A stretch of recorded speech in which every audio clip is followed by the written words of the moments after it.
Sadika Jolumar Bishop. Sadikini Jolumar Bishop 1989. 89, okay. Yeah. So this is how Chen Bana involved in politics. In Chen politics, Chen Kajabe Lom seriously, who Jala active in Communist Party. One in Chen la Moscow, Taban ke Makajuipa Jabe de long politics, actual political ideologies. Ajak Jabe de Chimen all the freedom fighters been ideology then and nationalism. Because SPLM has to have an ideology. And it was one of the best ideologies by ideology then freedom fighters wherever they are are nationalists. They fight for freedom to make a nation. SPLM was fighting to form a nation, to have a nation. A secular nation. So what is the ideology then? Ideology then and nationalism. Nationalism a belief, a doctrine. In a belief, in now a nationalist, you have to be nationalist. To make your nation to be strong, an ideology do. There are many ideologies about. Communist ideology da. A communism. Có giảm phong bên. Why cho có giảm phong? Chiran thằng nằm chuyên qua chiran thằng nằm chiên, riêng ngô kia lô kia, yin,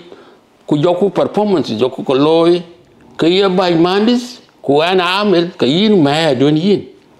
ato asap, the chin capuchin, cu mẹ đi to asap chin capuchin. Ache yêu qual pi kedang pi cái chelwel cái mình lôi cái cha cái là oga tong away dia ko ga lo ngo ka propaganda ken western world chan bo communism bia par ka big man ka dia rom kam ken ka chin family ke communist elwet kom koi nang koi ngi familyism family values ake communist gang yen bas ki chi communist jai in their ideology all the natural resources ka bible nga akakuma in masul ke services you lot TV by panu and dila TV by pandia talaja te panu kira wonto ko kira no bro claim la ken on the top aliu inila on the top based on your qualifications, your knowledge and into to inquiry. And chila one can judging practical and ritual communism and chila shirkai. Why judge bo last shirkai, bo die, how the communism looked in practical. Why bello yokoi caro. Rani dara, kujalara no mal. Akiga chat, darkly dara, mukri. Anything, issue to benya concerning law, tools, actually have what you been. Joran kadang be ko idara. Something for idara has to be for idara. Karani idara and solve. Something for work ran mandub can work in a level solve. So people Nazam system can communism actually right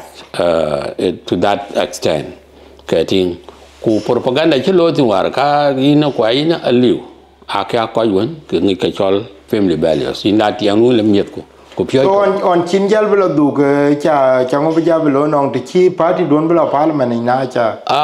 be nominated one in few gala book but in chi ko already ko ja che ko o wa lang ko pi parliament ko kwa nun ke wa wo chin daira fi junub daira chi ko bentin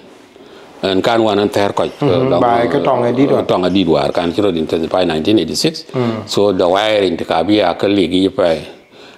quite call just a form of agreement will get a part blabarman. Zaman Sadik getting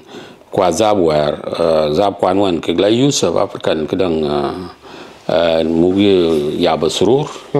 getting Kutijama. Win one movie Marum Samuel Runball. Yeah, John Dinka, Quaven, Akatin Benten, Akatla Makati, the long Khartoum. Okay, I cut under use up African Union organization a parties ben ki kay mat kwa do chol Yusuf ki ga ke opposing lo wat ke kana yabdo naga ke la abdu naga okay yati so from here in Ajak it is a long story gan mun chanja ben Khartoum chanja dung Moscow with all this knowledge of political ideologies how the system political parties are cooperating together. So and when I involved in activities when local party in Nangi Jarida newspaper Rian Gatinin and Morwel Kang Monye Akaya translated and Konier Koji paid it. So the change when I active thing ku and Jalu Fisikadit Nala Machakal Umar Yakala Banyal one he would napsu Machakal tongue. Kayen ni chi England ti sau tamanin ki bachir ken sa de galwit ka tingu yol tong yola intensify o taban bi ba chen a dug Moscow ya bardo my activity ta ba gol cultural movement cha jabelo ki Khartoum language and cultural movement. And it change when I'm involved in by Madaris because you established along Khartoum. Kubutong mo yang bufyo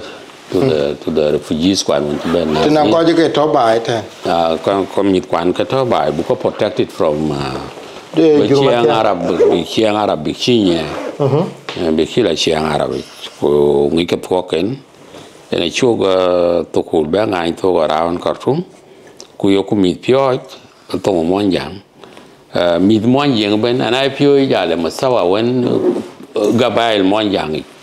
ani chi mon twi bor ke ta pasali ja benati ja rin wa ya jam to won ko chin ki de ri go ya le yakal wel ben ka du ya kal wel ka chai fi era ga bu ko yi do ya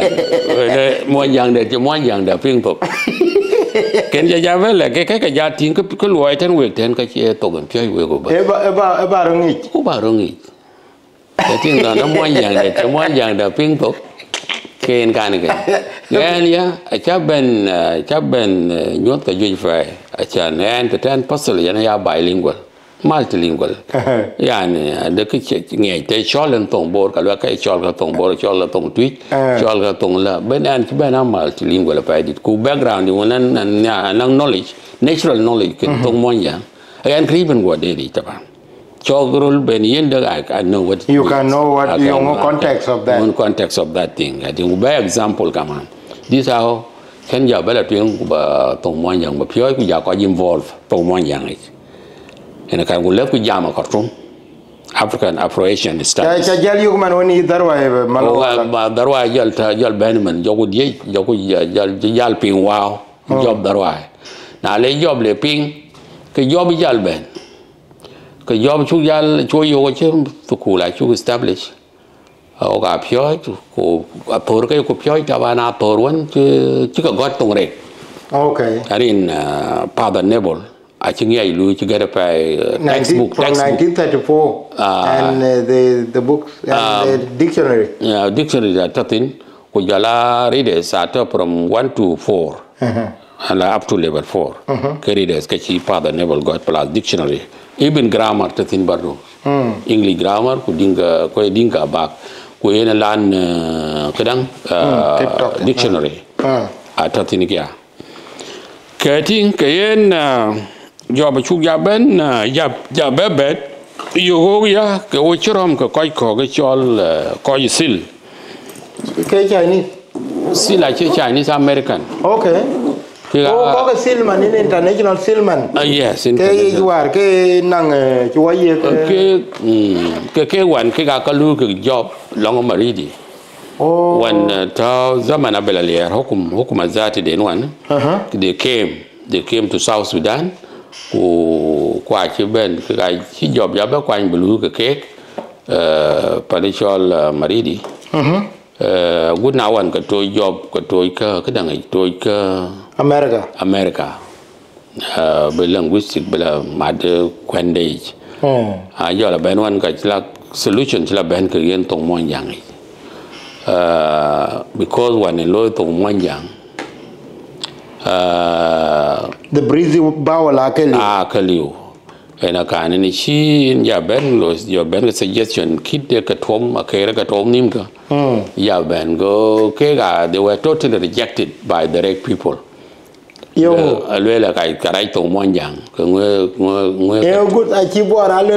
ta bo good tar ka gun mo ga chuwi yes ke ene ke chi jai go en go le no cái đường cái chia đường to cái chia đường gà để này tiếng chia thì chia gà cái đường này tiếng cái gor cái ai cái gor bila tàu rồi luôn cái chốt bây này bé exactly na le randa quên để lên quên tin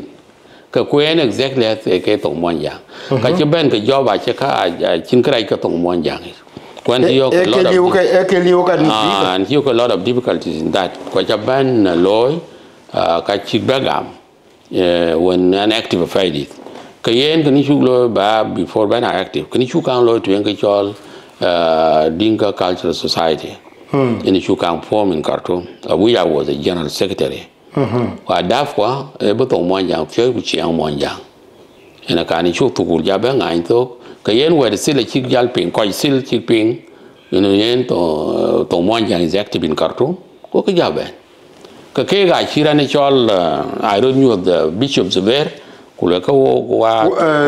Zubair wako wa coi to Bible sai ko wari to Sudan ina kan kala Bible ko cái to ko kana ta tin ku to Bible ke wari ko ke ku loy wa ko fio cái cho the principles of the Bible translation ko jo ko gam kai ko ba koy won linguist won be ci course ken lo ba kay yeg capability bi ke pong bi ke Bible bi wari tuang de to their own mother tongue so ke ga la tan ziber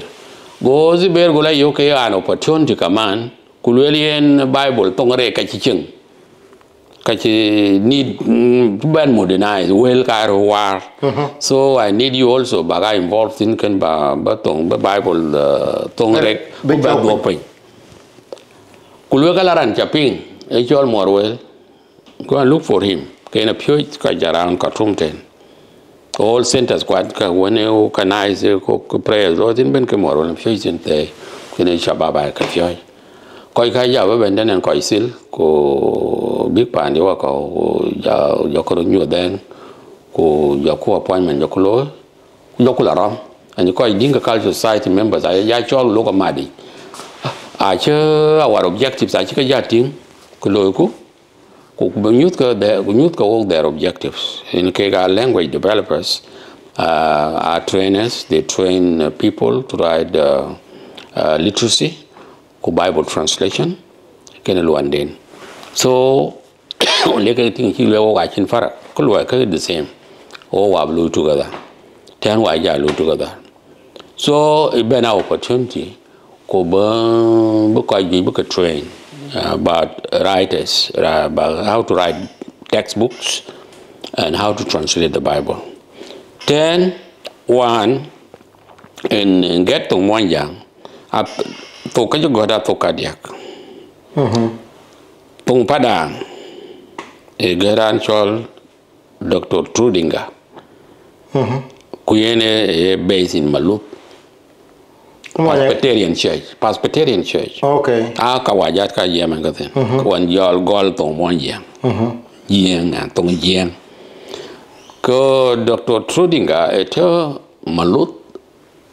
ke Presbyterian ene chi a thor ben be tong Presbyterian Bible e padang e tong padang ku chira ne chol ID control era malek ke bi they call them mature en chol ID control cha ben alo ke mature chol ID control yeah e ai bishop e te malek en che tong bor en che gol ku gat ku war tong Bible war i tong bor ka ko yun ku chi Father Neville Arthur Neville te ko jok ran Catholic so to mo yang assassin ba be kanise ke nom diak ko yun ko nom diak ko chi based on Christian denominations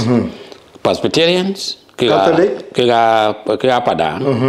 ku Catholic, ku jala Anglican. So those who were under Anglicans, jong merumbe kina,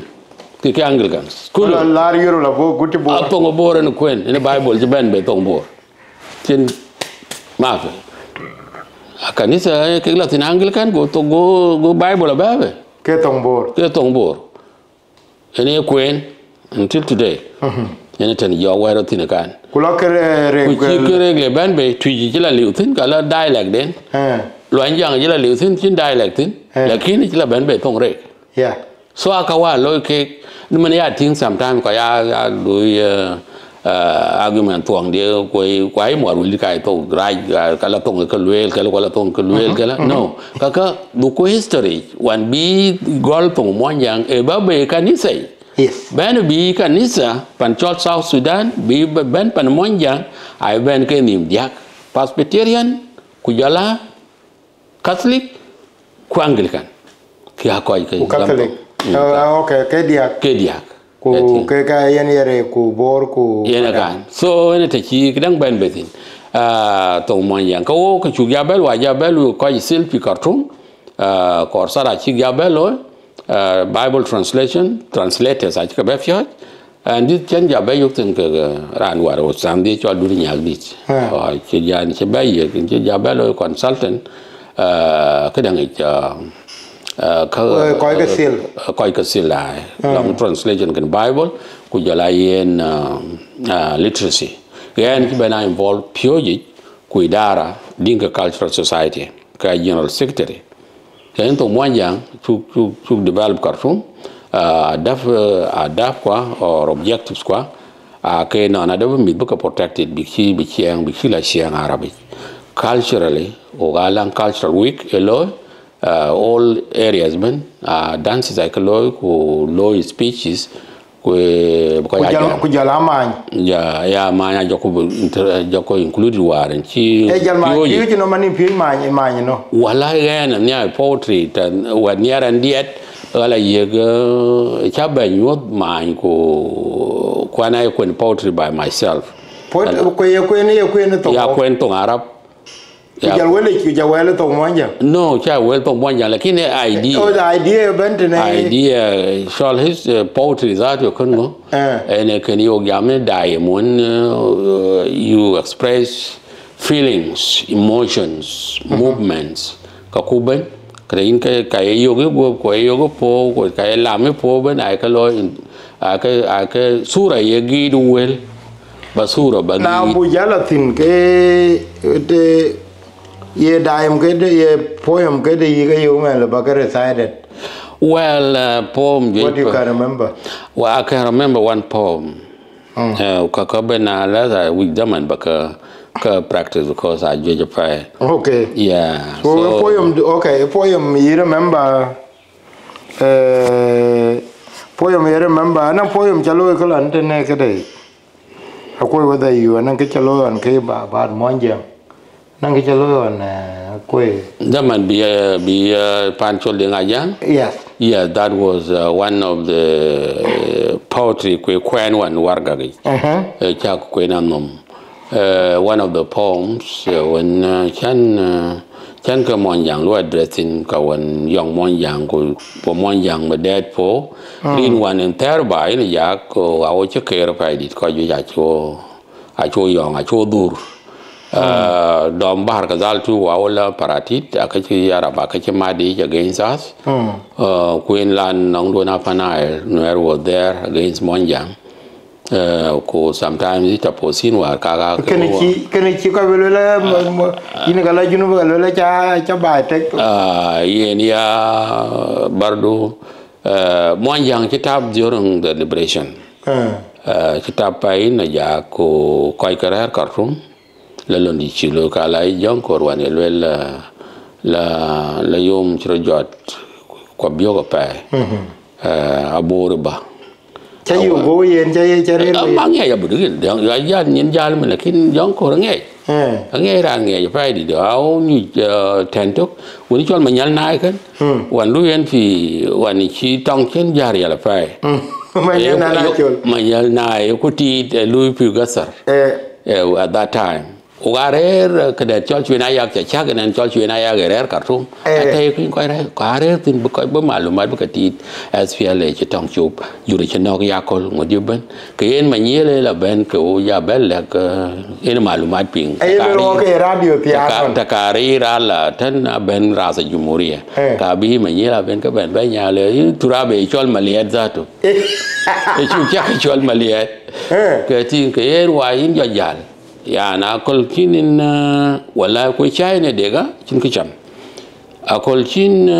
ko yaro tie chin ka te tok bananin ek ba ping ku balanin support won ye ko ja die hard le SPLM ka ting en ka yin ya taban tong chi kuna wan afiat kuna te wan an ci jamane yenu ma nyela yelwel ka yoku tem ba radio badil pian lei baradia piana le ta dia ka in bedil ping yong lora war mana yebelo la ko ko wato juba we ko wato tin we ken gum we ku cha gum ota de lo ori man bila baya bi waja jamala ya de belo la ka ko go jalo na chen ki chi gum yo ke da ti ta ti ne cha yen ka chu ko gum ma kare le pe la won panana ping den ka gum ka chi gum kir ma yar ka chi gum riak ma char panana ya ping ko da la ka ko da kon I don't know ka ngo chi ka gum ke jabalo la kina le ko chi gum tong kwa chi tor ao ko Khartoum wa chi tor ao informers ka SPLA as soldiers a je ro ko le ke ko ken la rol tong mon yang bi ga de ka chi ba de ke wat kan war ke ta operations benangi go nguni ko lo Khartoum ko wa worar jurchial kala ko ga yo ko wa yo ai xin cái yêu cầu miệt quay chú có protect bị chỉ là Islamic cái duy coi tiêu hoạt chú đã tuyên biết là người UK có cái mình cái có tiếng mình cái là chi cái benefiting của mà đàn you know bị đàn của coi hoạt cái chú tệ có vài chú tệ coi hoạt gần miệt bị chỉ là chị ăn ra gì chị ăn Islam muốn coi tuom có áo hoạt rồi mình chứ mình ghen mình nó rốt tiền ngoan của chuối à mìnhว่าบีบายแบบนี้รู้ซ้ำcác bàiอย่างไปย้ำบาดเด่นcácวันชื่อวันยอในฟ้าชะยอมันน่าจะรู้แต่นั่ง contradiction เนี่ยจะโดยกว่านั่ง document แต่บรรดาการประยุทธ์เกี่ยวกับบาดเด่น suggestion เกี่ยวกับการชั้นกับย้ำแต่ so poem do nanวันเช่นบายน้ำจารีจะลอยกอดทุ่มกับว่าเป็นลอยมุสลอยกอดทุ่มก็เป็นลอยกอดทุ่มเป็นพ่อมันแขวนแล้วพ่อมันติดแทนกว่าแค่รู้ว่าพอสกุลพ่อมันยอกัน poetry ya lo ini cha bogok jagar ini cha bogok ane cha le bogok ta cho gina sat kumbajan ugai gawe rin chian jai chiang lu ka yam du ke ini cha bogok e wadit ran yin ene bayagok na wadit shinyoy kutirot idin kenyen tek tanan ror ka pin a je tiang yom ke bayaga ga chila gwarar ka ga chut pina wur kule wod mor abi wadi jal dai ka loya le teno na choga le alo kwit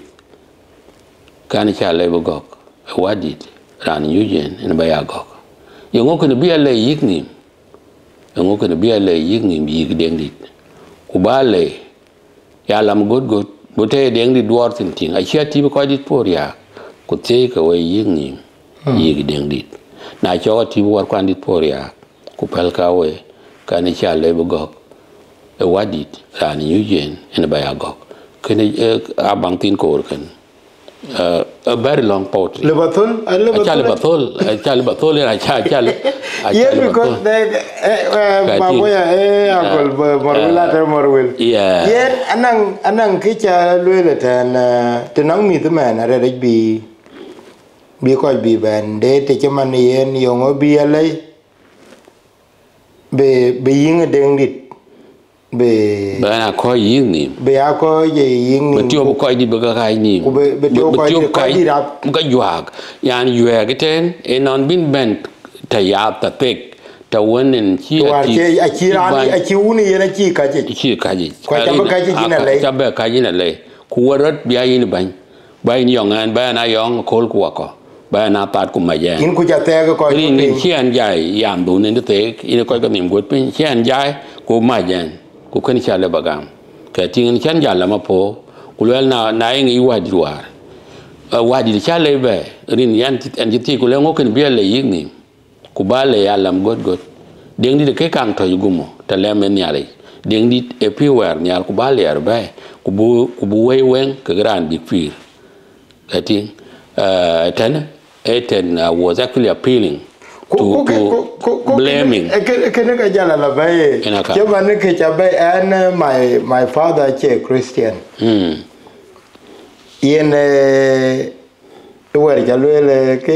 This one thing I love about your poetry because can you manage it by a dong by because Baba Dion could be cham. Eka kon chấm gem tục quỳ quê còn miếng ya pinye moja pinye ka kon mo ya cha ye cha ka kon cháu wal pinye piu ta bin na bi piu ya ke bi kulum a tip ka ye moja apia na beri ye bi kule wong lamon yik cho ke ya ye na cha bi ti ko yar kule ye na nde ke chuo be agam jo ko ne le ke cho la wa ke du kin wa ne le ke le je yik cho ke tan. So this poetry now, tenang mit, tenang koi wen ke pingen. Ye ting baka konyu demia can be gadete because the value to thin is so rich. Well, you see, poetry, a part of it, ko use human, a part of literature. Literature, I could call, I can. Diet, I teddy when anang messages. This word I analyze getting anang language itself getting. So to be me the daily teenager when the schools are set up, curriculum which is set up to teach language and culture. You want an pure delight for high school meet into one young band and the language and culture. Language anang text analysis. Ba text in ko in grammar kan in control text analysis ko nang oral presentation e jam kan getting ko nang poetry betedi maana wel wen ya tagi wel wen happy ka chi normal because ping ba chi wel ya normal talking I can wear a yoga poetry. Why a yoga religion? The head quan yap. Nyali jagera bako year one man. Tachanom jerandia nang ekador kaya. Na koi kador ka yub dole barana mat kanyon. Nyali jagera bako year one man. Tachanom jeran. Nyali jwa bako year one man. Tachanom jerandia. Getting nyali jager. Again by itself nyali pin do ram eting ku yen yan mon yang e ko lat ko dom Queensland poetry ran because their spirituality you dominated you possess you dom ba pai en yan mon yang ko wit a che ke bon again ye pek pin no yan mon yang a wel ka ko wit getting yani ben nyali bi chol nyali mon jang lok kala be brand be yote ko be blad ya blad kuna le yot bi ja le ke ja kwa wel ki ga madi ya ba yong what ye dian ngo ke ya man ke ka Apukjowiir that you remember because ana mu ya dia dol mon jang general taban ma ye no kangero ye ne be ro na ko dia Well, na cho coi kẹt ta van thì là đi này coi dài là din man road bắp pol ao baraton nhau rồi anh chỉ làm màn thế nào anh chỉ có ba nang cái rai lùi anh chỉ có ba tiền lùi anh là anh quay tiel chính cái điện tử thế nào du tiel ba buông nhang nhang lấy yo du arai ja anh ran jai tiel quay tiel chính cái điện tử thế nào du tiel ba buông nhang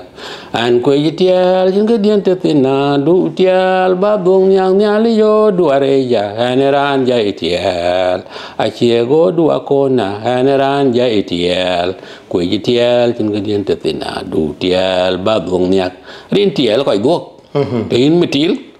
wala chogin bala de ka bi du baden abi du miet kui ko bu du wal ka bena ka jong rai taban ken ko tuom ko ya wa ya tiel kuman rot kaka eni ran yin ku chonon lein chogin lang ran gut ke yin ku ke de dia chit kaka kan ya le kai ke yin rin ngo yin chin po tiel rin tiel ko du ku en ka ena chien no bena lo ku jela chien tang interan ena chien tara won ji to de chi ram bang ba yong ku to ke rai po tenin ke na chien ka chien e dong ge yin pe lok bo ene chien ran baram bang ku to ke wo ke do ba to wo ke do ke en dong e yang du kan gen yongu okay now can have been wa jal bela dug lekin yongu ene jeng war because na dai man chiman western religions kuma man chiman war ya religion un chi west ke jal influence man in Islam ku Judaism ku Christianity war ba ena ka win very sensitive to nang jeng to ke ne jalwel aya chien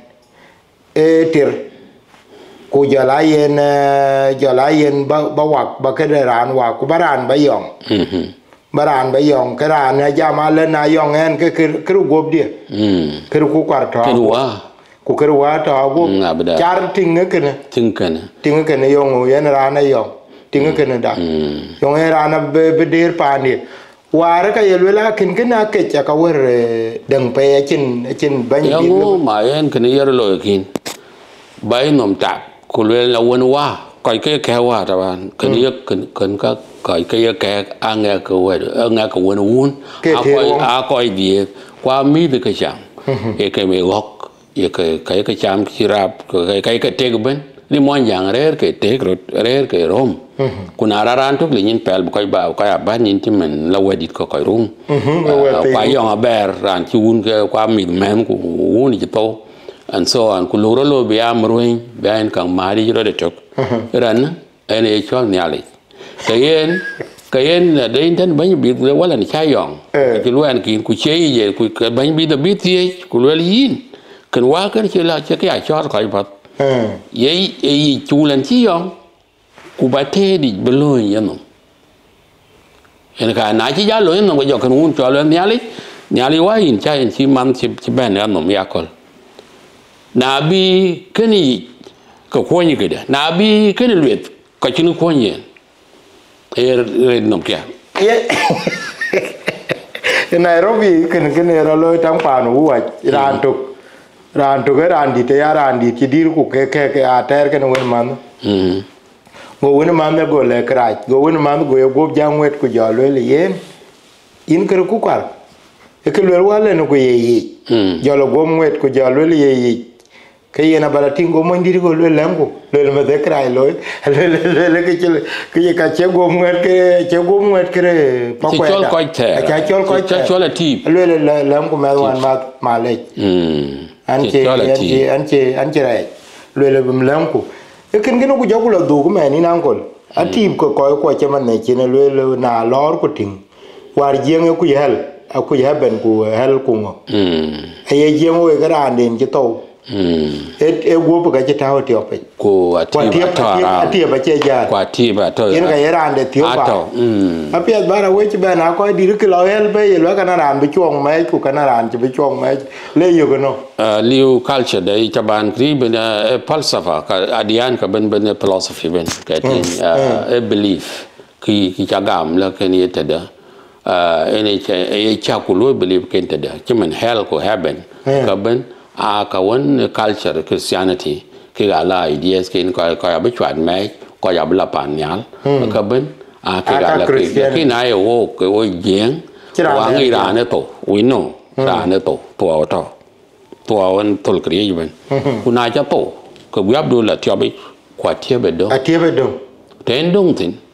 a dong nyal wa to ko kwai i lo go das ta to ko tin ten la tin kran won chi kan ya ben a jok ya ra won ra raj ran che to ran ra pyo ko gu ka na ja nya ka ke ga ena ran won ko yen twan ko na chien ra won to ke mitil e ko e ngod di tiel din wan to ka tiem de ya Queer get out of and chop. Queen Rana, and a little to got him to got 2 minutes young and a young right to look at the young right. When I see and bear. I think when a cajuj back, a kitty twine, a ribbon. Queen a little like a bad lamia, a quite a 10 be take for but be cheap. Yal midi, which in correct, Louis quite. Cái gai one cái gai right cái tiếng dọn right thật tin thật mọi nhà nên cái level well kan ama le ben các quan one in China ni cho Godfrey Linhart in balak nhóc call to Godfrey Linhart anthropologist chứ ben long bar kazal in law and research in 1952 50 to 52 2 years cái law research about Dinka religion cái divinity can china to the one called divinity and the spirit and the spirit of the Dinka religion cái en mua gì ngay cái thế mua yang cái là yêu đã tiếc nhang đã tiếc con đã tiếc gai đã tiếc mir đã tiếc cái pin cái rồi ô giá thì cũng là các cái giá tiếc cả em ngô nà liên tục ngô bảo ban à tiếc ô mọi yang là cái của tiếc cái thiệp ở chia tổ cũng có vấn đề về tổ là khi là thiệp bên đường quay mi ra đường cái thiệp in form of a thiệp quay gai quay nhà quay cái đang quay ít tìm ra được cái consider cái pir tìm a pir cái là quay em cái đang tìm chơi gì bọn ấy chơi gì mà bắt cái bên này giờ chú bé quạt nó chơi gì mà bắt chú Godfrey chỉ bên quạt nó cũng lấy gỗ gạt cũng lấy món gì càng người after life cái tin cho tấu cái gỗ bên là bên của đó là tiếp mà nó món gì anh người cái cho after life ô giá cái bé thì cũng lấy na wake and kinan kawaja yang người cái học cái bài học cái này cái typewriter của một galam của một paper go giá thì paper kan của galam của typewriter chỉ có nhiều u đi go cái này nhiều gan go cái của tiếc cái của tiếc ten cái yap quá có nhiều war quan đi đâu yang của tiếc go god ai chú quát niệm cha chú quát anh cho lời god vì chỉ béo quạo một cái của bel bên wo Christianity long nyali ka pyar ka aram ko kiang dan monjang el te waram tin bel kutene ngi monjang ka tin I don't know kwa che 10 commandment ka chi yo kitabi e kiang den za ni 10 commandment ni te mana kwene ne ya ko dai bung Deuteronomy ban ba kwen ye laut ti Benedict be ti bar tiang jok ye ngo ka den ye ka chang jeng ka ye la yo yes tiang jeng ka ye la yo ye ni by the way ten ke ra ja taw live bara men ka ko dai ke da lu ko record ten wo official ja la yo lakini nó có chỉ phiêu the miệt coi đai coi chế we have 80 people watching you now khi này cho mình thao lại ye ni for your monday remember poem cha remember poem chen tiel in chro jan ne al junub men ni tiel wan cha jai Khartoum okay tiel chro jan ne al junub men ye ngak won man ke roman ai ko bigaram bi khanga tek ku ko ya wi ro wal kwa che ka ke mon yang loi chẳng muốn rằng là bao quanh là bé, em chẳng muốn rằng cái in cho bài riêu, bài cái quýt là bé, dọn cái lớp làm quen, dọn cái lớp làm cái gì, dọn cái lớp quýt thì lê bé thì cái này mà muốn rằng, aman wal, aman kawan kagti cái là bé gắn có cái quả chắc các muốn rằng yêu quốc rồi cái ta. Garang để cái thọ cái yêu của đen. Garang để ngã bút cái đen đi để thắt tin. Các bên là cái thà rào, cái muốn rằng lại cho. Cái hoa thì áo hoa lại nó cắt. Hoa lại coi cắt. Chỉ là ní ấy bây giờ hoa bắt bạch chiên, yêu cục cái hoa in cái nọ bây tiền qua cái chẳng có gì được cả. Cái gì nó cắt đấy? Giá rồi. Coi giá rồi in của điều coi điều in trên là coi cả in non in một cái chia cái in có vấn cái important một cái về cái in cái liều. Đi ní tiếng cái stranger. Ira when go balai kida keren kini cho long etiel lo twek ka tiel cho long chal den chan mon yang ting a cheker ko jwe kuna ben ko rotil bulwel ken ke bor ken ke twit kene ke barakadal kene ke ngok men pan wa pan mi to kai kwam men i twi ke ngok ku twi ke kwa chero di ka to ben kwa chero di ke yen ka a ka to wan long chamal in gadan pom kuntin mo yi a ke ro ai we ka ro jur la yin ngak ka lu ke asfiale ngak ke malumat ga pitada ka ting ko ya yong rut kwene la ku dia da ku kwe wa jaga ting a ka based on kun chuk ting a ka lo mo ye ka chu ka lo chol den en chana ba le unity la chema unity a chema jol ko molter yo ko ro nyar a chiran ben mon jang nyar a mon jang ni chia nyar ene jol wotar arian ki war ti tian ki ga jam ka mon jang tiam ku den a chai ber o ga ko tiak a ko lerom ko kek a ba dia war tiar ri na mo ya tiar era andalan ene chai ngwan ku ni ya chupter kuna choka ker kan ti kad kek pondit eno tapi ane monjang jol ko molter rin pon chini ter ne bini ale wo tie kwena boro kwen kwena boro der na chugro de te kale o wiran chai beket kurum ko bo pir ke jol ko bana dia wa chele pe u ke tiel dan chugumat ine chele o te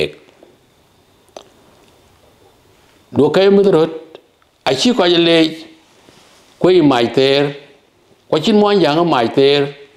din mon yang chia bai ker a mi ka cho ye ter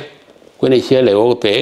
kru kwa pir ke jog bana dia wa che le pe u ke ti lan chu ma ni che le o te mat ko ich yemiet ku choli long ku ba jam thuang yang ke ku da bin pi tin ke na le mi che chiang de te ku gam ka bale ke pyo luet kurwe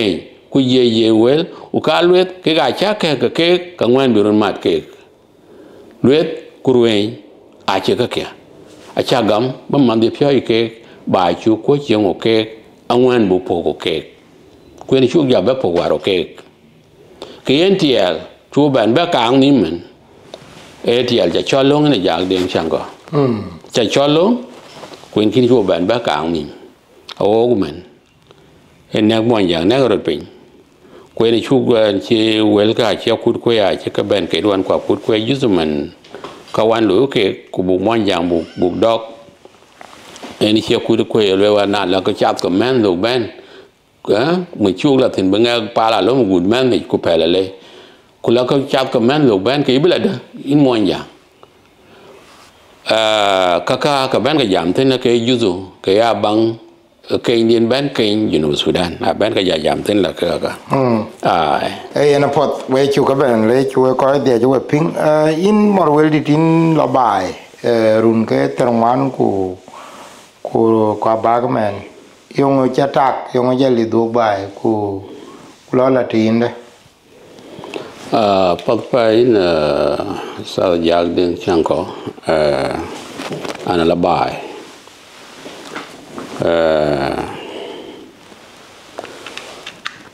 an la bai rin bai la ka yue chuan yo ku ting na to ku tin kala ka le biran ko am chu ga ko chi di de ko long bin balwel le belaga ko ba mon yang en chan dio bu wede en chan jai si azwar kulwela gan badam bella ba aspiala balator badang balo kin pur se jokan la como tero ko yur in history dai ben men lo contact ki chol jurmat yang kin ki chu ka ki chiang ku jala to rini ye julwela ina duda alu ga chin chiang go ga chin tok go ga ko pat ko na chin chiang go chin tok kin shiran ko en cha le ko wa ya le ko tung le wek tong yur che dal tok che belew dang ro tok wo ki tem ten ka dam gu tung chiang ko tok buk dam bu kai ko bu ko tiet we bi khila chiang yuri na le chiang yur ga yuri cho tiam ani chana tin wan ba tong ba dom Khartoum tong chiang ko na le ken my front ani my front line a ko ju je pa chuel kwa ba pin ke ko dit ai ba jal ka kwar jal dal gadari kwa ka war ci bena lo wa Sudan jadid long asmara kai ba tor long kasla luanda ken ko yor Khartoum so gan war in ci ba en chen jal ben be ya ngodo po ci koy kwan war ci rom kan long Egypt en ci rom ko ju fa dit ko ju ci rom kan Egypt anang di nga lor ko ku de ngi jana pay di tuai kang yo ba de gabal ken cha kai we gabal ke o ge ti Egypt tuai kang ro me na la yo wan ka lo ken mon jang ko le lam ko marwolit ke cha lo kabi junu be chat pin ko le ben ta man de chat pin he believed in and slap yo Egypt that mit ke te jam ben a chap shoy ban ta ka pye to mon jang enakan my front an chrom grang ma bior Egypt an chrom dinga lor kwal chrom ko tarab dala bior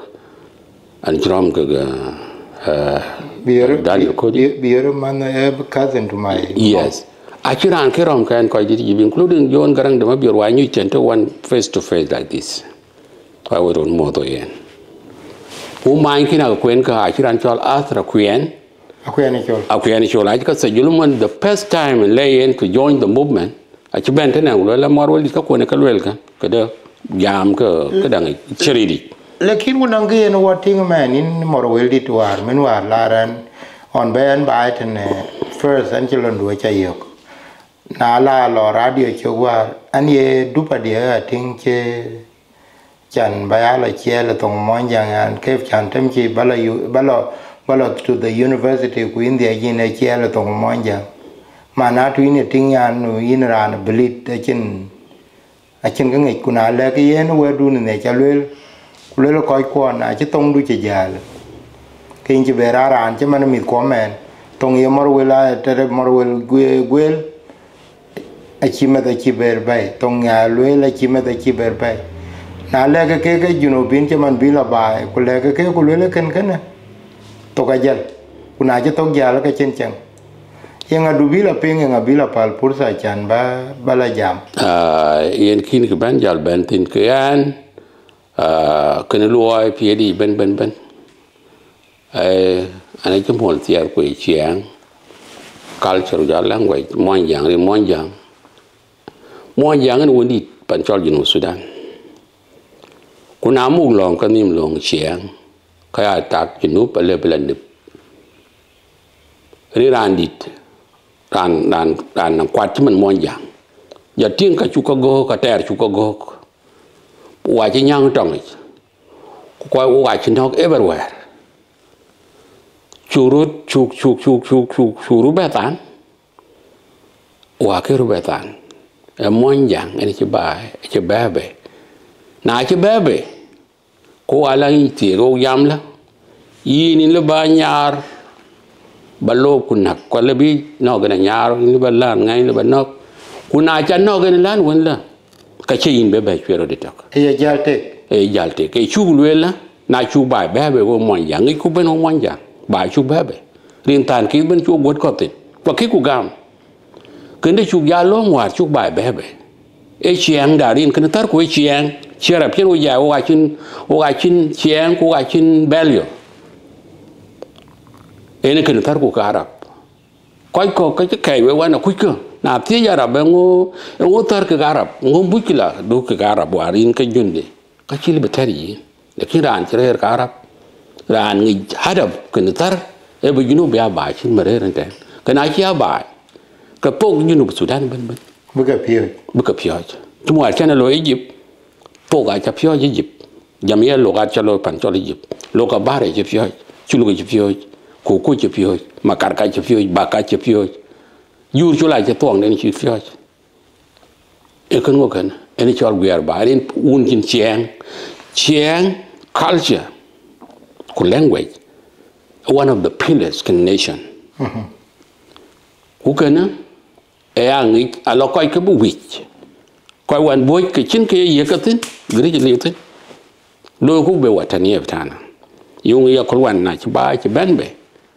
ka ben pia de yo ka ben pia de ya yo ku jol ka wi ke koi war bu nga ye ke lo kiro lo jin Sudan na chi ro bu jal pe wai chwet bai the bu bai bu be 9,000 99 point something a chu lo pan chol Victoria na long la ping ba chi bai ben be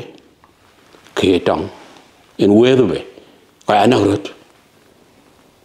kaka a cha chol ku ni na ni chol Ajak en chen bia de run ka ben ga chini jam en chen jam kuin kan la ba me tin tiog kini chin la twen ko chin du chen e du chen la twen au ben te chi mon jang chero gam ko pel na ne ko rot kegen ana bela ba nyu ko li bela lu nge ga jam tuong de ni che pan te ko rotin ko ya ko war chiran ta ke palo ko pi ko che po ke zumla chiran chi katak ka che pan ko rotin kin ko je kai la pe ne de ay le che man value mara che man value men ku le ke tai chata ke chata ko mani che arandi ku ke te mar ba nyun me dware che men Apukjowiir ne ko ba ko ne men jeng ye ko ba ko ku ke le ke bidong mi tong don ku cha gwel ku cha gor kama na to aberande bi rande tia ko we ko ben po ku yen jam kama na to tonga ke ben to be ja ben pi kran bala yo man chan bala wel ko en Morwel ku an bo ku kor ba jam one we ran talim ku ran acha ka ben ba ku tio like for example wa ra cha lo ku la we ben ba ye the freedom be cha nyu chi tonga mama de ku be wel ke be ko kwani ya ko kul de pi de ku to de na no ran wi be ja bu ware chi tonga ngali ba ja ko du ware le kinyo che ba ko kul le jir e ka le no ke bi andu ba nya la jam tong monja e ka be na e be la nuen ku important of what you are doing and what I have been doing ke ko chit ka kata bana ato e waran pyo yo to monja ka tum la ko ke le le ya ki to monja kin no maktab to monja maktab na le bela lui ko pel non in monja to di man ka u nen ro dina ai ro jai ke ran chin che ran chin tok ale bi chen chiang because chiang to gani te di to gani kwa ni wa we le wa dit ku ma dit ku nga kwa ni ku ya na te ku je ku miet ku lora dir to gani ka te di amen ka en to ngiz man hi do di e le ra na gwel to ngiz kwa che do di na bar Britain ba ben Britain ba be jam te wala Australia ten ka yin chi pung to ko to ngiz ni yami te ngui ro nok Chinese a jam tuong den ko tong wan na tong chi tong diet ching chong kwa la wut ai wut ben la tuong da ke ne ya le ten monja wek hawe ga kwa dit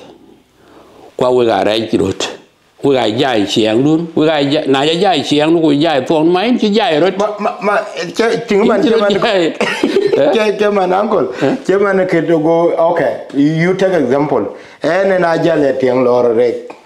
gwa jalo war kula okay na ting lor rek chairman ma lor rek ba lom ku ti bar ku lor gar lo ku lor yen yerul ku lor within yerul ke yen in be atot in ba che la yo ba den ke na aliap ke malor lo ku lo mien ke jerel manene atot ku lor chairman de ton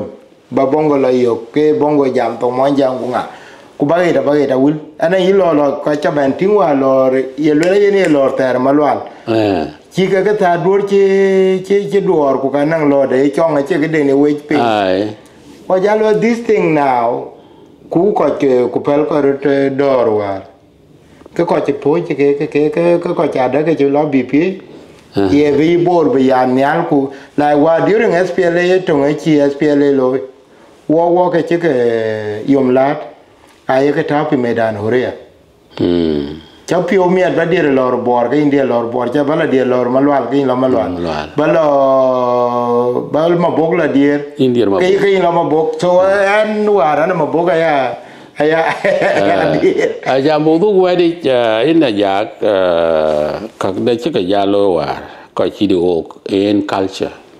in the chụp gia documented culture you know Sudan including Mwanyang kawan cái đôi giếng bây giờ do cái cho là kawan historical items các Mwanyang cultural items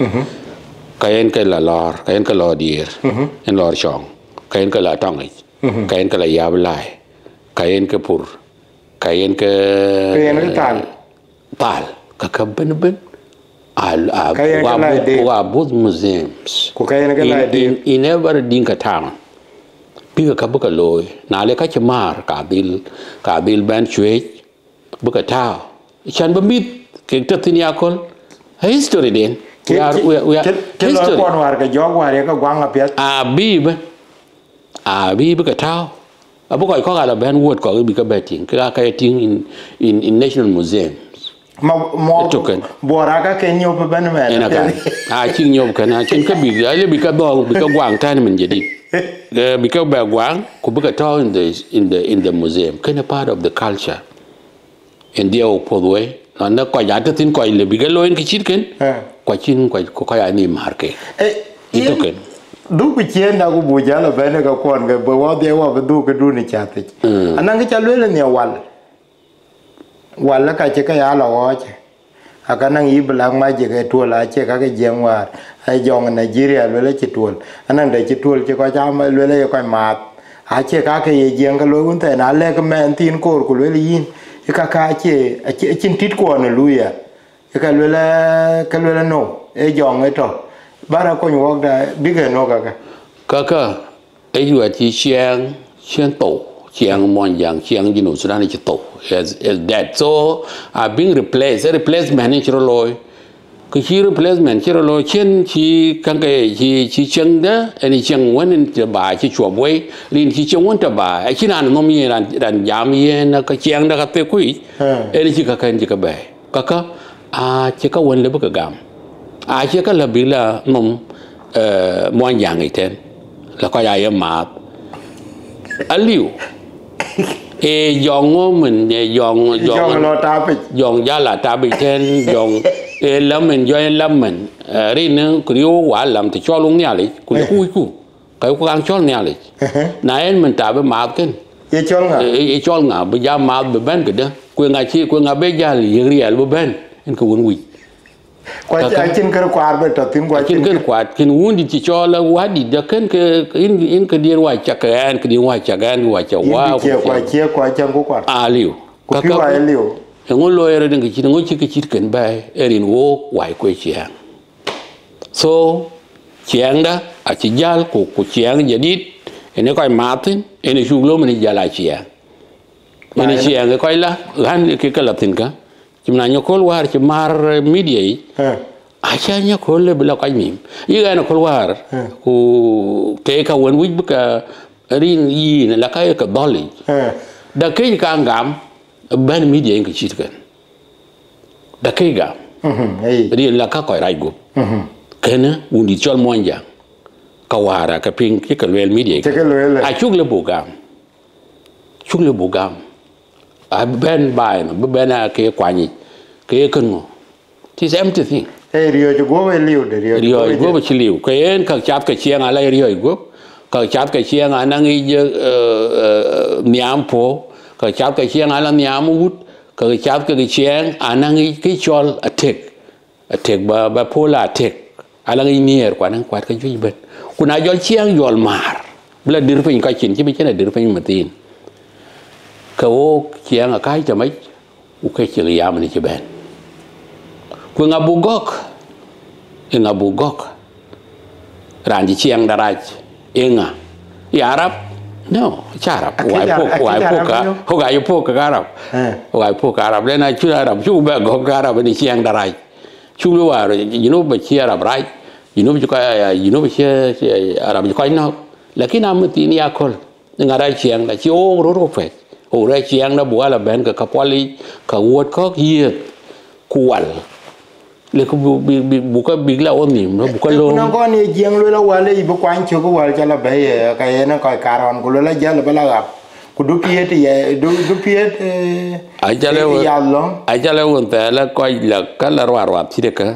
ha kala ro ai mo yen cho kala ro a ka che ben ko lom kwa che pol big lo nga chol utich ai ngai chu ko la jor wal in ko nga bega belu ki chit ken yen yoy gob tin ku kwa ja gu rioj ko ya rioj za ki chit ken jong kuch ba ya la ba ja ben la muda yin ngadia aliu yana kan ko ka ina ya ko ba da ka woni na la bai ku ben kala bai monjang aga pinga jam pen media koi ko ga chatting koi wara Khartoum including koi won chakal mention ai je marhum Allah yarham Dr. John Garang ako chrom kan ko chalo chikting kagana la ba chabu won monjang ni cham monjang mom baga ting nin baga ti an brara baga ting nin gala ta chipin ke ke chiang monjang ke wari ana kadia nan la badaya ni ana kan ba te monjang ku pir ka pot po ki ne na to ke ni ato ando la koi ko to ka kai ri ni ki chol chiang ku le li ugo ini ja cha di rang ya ye na ke chalwele man che man me jam wo ka kole an che cha dai le kino ne tum ka to ba ko ko lu ba recorded ku ba to but meanwhile ena lar che man diar ke ne cha ke na be jale I have a dream che man ade na an bai na ngidor ku lo ma kamera ku la adiel gol ka gal wa to min kaman or the chan go to one board but the nang kala da chur ko or all these communities ke toin ku communities ka gar ku communities kan be cha ku ba yu ko di because du pa de to when him to ma na to ku kingi cha chiran be ben yok ku yer ka chen yan be ko to ku be ne ko che ku be ga mi da ben ju ba ben ma na du ran ben ju ba ten ben ala che yen be chang ben mu chi Morwel abdu ba la ke no mara ke ku ken ku le ke ku wa da ko to ku mai ku ko to ba ku le we cha ke cheng to ko cha nang ka to ke men ku be wel tin ku ko jam e ken ku lo ben mi ku lo le ko which is one of your ideas because pure man che man ka teron cha ke pure a chin ke chen ka mu a to ken yin nom ku wara ga le kini videos ku ngo aliu ale ko ku le ye ko cha ko ye free cha ko cha be ka ka loy ye tong bin jam tin kan na ke chon mom lao ku jal na kwa du kwa lang bu ku chol peace and security ko lan bu banario ke chol peace bu wario man na lar wa da yelin bala toy bala wundet in yo coach rini la ror wundet ta kuch ku gabin bi chwet piu ba chab di pol go mane chuban mane yedwa loy ten te lein junu Sudan in yedwa ko ku wi chwet piu ku ba go ba pian ko pandu dia yitin ko ya la ko dier bala ban ka chi ko ngai ko dier ko ngan na ko enga laram te junu afe au junu be ro pe o we za ro monja wari yo ro fight it ina kan kan ayok ku chol peace important ko peace aba en yel au wooden yelo chimen monja ku rerin peace kayo ka word ko ka libre in peace mon jang kurer ke chei mat ha ku tong kit ka ben ter kit ka pal a chin ka luel mon jang kam ken ku chol tie a chi tek state mon jang atatin kwa ke ga ma prod bi chiang ku culture be culture your language be preserved through primary school education. No, ke adiang no men ke adiang no ben min we du pa do no ben beta 1960s. Whether you from Bor or up to Bargazal, gol school jogo to monjang gol to monjang. Now achirani Buji school ya jogo to monjang men achirani walk like for example me ane kola to kul monjang then balaw to kul English and kwe du pinyo kanisa ke piochen. Now achirani can't consider at all. Ma ki consider our value sabani yin ki ke consider a ku value tok ku chiang a ku ka rin yin tal ma iro choli ni monjang ba yam rakazale monjang we iro choli ni monjang we call die we 100 network very slow al mem we be professional video ba yo ka YouTube Ajak Deng Chiengkou a very long video ku ka ba yo ka ya election ala nang dia diang bu ka ke be Morwel dit be ka ke ta ker kuma nanong other poem che ke remember ka then ko ba ka ben be yo ka ku yen camera ke so I'm recording the professional part of it so yen about ke yen ni na ya taban wera da a ku ke chol pya tok kwa ku ke pya de chiang a ya tin panani ni chikpem bigaker diet to monja kumyezo monja lakini yake diar tento kini yoku wiwar ke panani ni chinge jok a chi tong ente to ge chola pir to ye pir they use when the language is used can ya appear human janeb can music a chi ga use kati ke ai will to ka yi ga doke kwa ke yal tatin yen each song